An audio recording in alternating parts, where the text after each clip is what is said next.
Hello friends, welcome to Saji kitchen. இன்னைக்கு நம்ம சேனலில் என்ன பார்க்க போகிறோம்னா பிஸ்மில்லாபாத் செய்கிறது தான் பார்க்க போகிறோம். இது எப்படி செய்யலான்றத பார்த்துடலாம் வாங்க.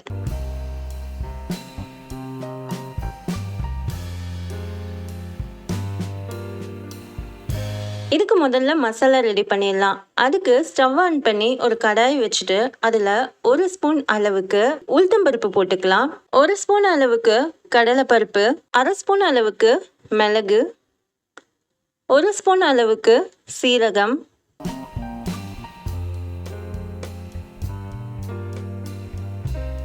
கொஞ்சம் பட்டை, 2 லவங்கம், 1/4 ஸ்பூன் அளவுக்கு வெந்தயம்,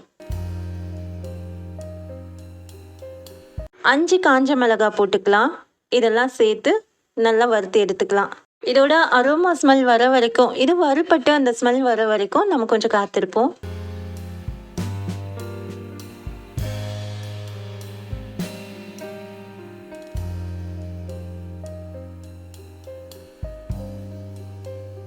இப்போ இதில் கொஞ்சமாக துருவின தேங்காவை ஆட் பண்ணிக்கலாம். இதையும் சேர்த்து அதோடையே நல்லா மிக்ஸ் பண்ணிக்கலாம்.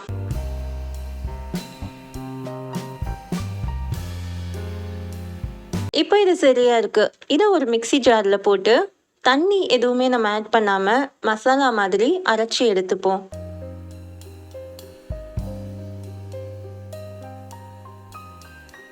பாருங்க, இது போல் பவுடராக அரைச்சி எடுத்துப்போம். இப்போ நமக்கு மசாலா ரெடி ஆயிடுச்சு. இப்போ நம்ம பிஸ்மில்லாபாத் செய்கிறதுக்கு அரிசி பருப்பு ரெடி பண்ணிடலாம். நான் 1 டம்ளர் அளவுக்கு அரிசியும் அதுலேயே 1/2 டம்ளர் அளவுக்கு பருப்பும் எடுத்து வாஷ் பண்ணி வச்சுருக்கேன். இதை நான் இப்போ இந்த குக்கரில் ஆட் பண்ணிக்கலாம். குக்கரில் இதை அப்படியே ஆட் பண்ணிவிட்டு நம்ம எந்த டம்ளரில் அரிசி அளந்து எடுத்தோமோ அதே டம்ளரில் தான் தண்ணி அளந்துக்கணும். 1 டம்ளர் அளவுக்கு அரிசி, 1/2 டம்ளர் அளவுக்கு பருப்பு எடுத்திருந்தேன். இப்போ அதுலேயே அதே டம்ளரில் 5 டம்ளர் அளவுக்கு தண்ணி எடுத்து இதில் ஆட் பண்ணிக்கலாம். பிஸ்மில்லாபாத்துக்கு குழஞ்சி வந்தால் தான் நல்லாயிருக்கும். அதனால நம்ம 5 டம்ளர் தண்ணி வச்சா ரொம்ப சூப்பராக இருக்கும்.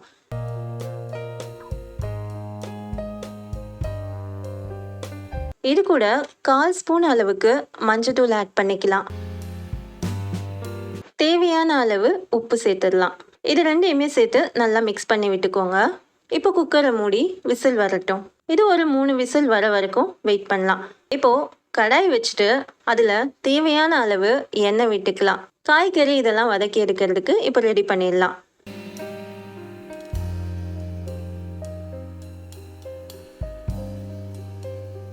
இதில் நம்ம கொஞ்சம் கடுகு போட்டுக்கலாம்.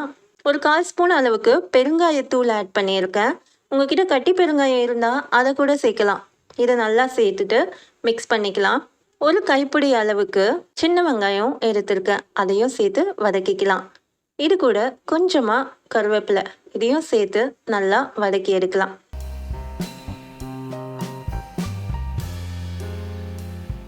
இப்போ இது கூட 2 தக்காளி ஆட் பண்ணியிருக்கேன். பெரிய தக்காளியில் கொஞ்சம் நார்மல் சைஸ் தக்காளி தான் ஆட் பண்ணி அதையும் சேர்த்து வதக்கியாச்சு.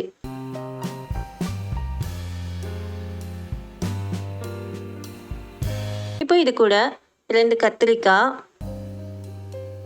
2 கேரட்டு, கொஞ்சம் பீன்ஸு இதெல்லாம் நறுக்கி எடுத்து இதில் ஆட் பண்ணி அதையும் சேர்த்து நல்லா வதக்கலாம். உருளைக்கிழங்கையும் ஆட் பண்ணிக்கலாம்.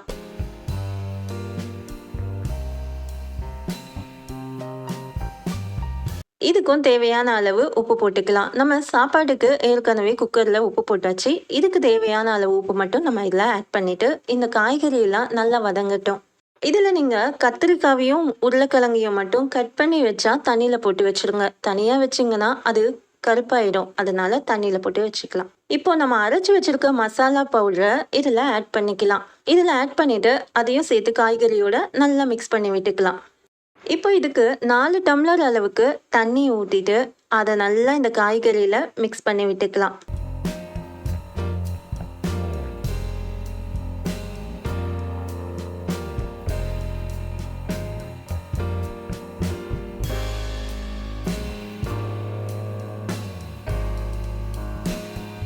இது போல் இது கொஞ்சம் கொதிச்சு வரட்டும். இப்போ நம்ம மூடி போட்டு வச்சோன்னா காய் நல்லாவே வெந்து வரும். அதுக்காக மூடி போட்டு வச்சிடலாம். காய்கறிங்கெல்லாம் நல்லா வேகட்டும். ஒரு 10 நிமிஷம் கழித்து ஓப்பன் பண்ணி பார்த்தோன்னா காய்கறிலாம் நல்லாவே கொஞ்சம் வெந்திருக்கு.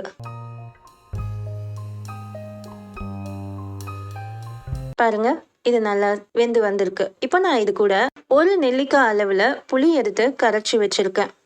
அந்த புளி கரைச்ச தண்ணியை இதில் ஆட் பண்ணிவிட்டு அதையும் சேர்த்து நல்லா மிக்ஸ் பண்ணி விட்டுடலாம். இது கொஞ்சம் கொதிச்சு வரட்டும்.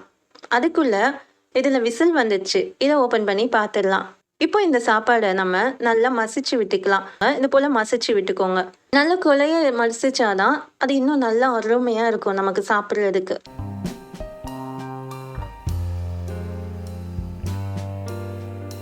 இப்போ இது நல்லா கொதிச்சு வந்திருக்கு. இது சரியான பதத்தில் இருக்குது. இப்போ நம்ம இதில் சாப்பாடு எல்லாத்தையுமே ஆட் பண்ணிடலாம்.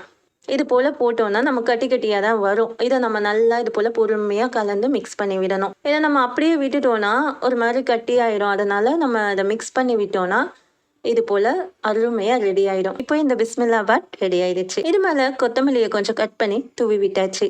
இது சூப்பராக ரெடியாக இருக்குது. குழந்தைங்க இதை ரொம்ப விரும்பியே சாப்பிடுவாங்க. இது ரொம்ப கொலன்னு இருக்கிறதால நல்லா அருமையாக இருக்கும் சாப்பிட்றதுக்கே.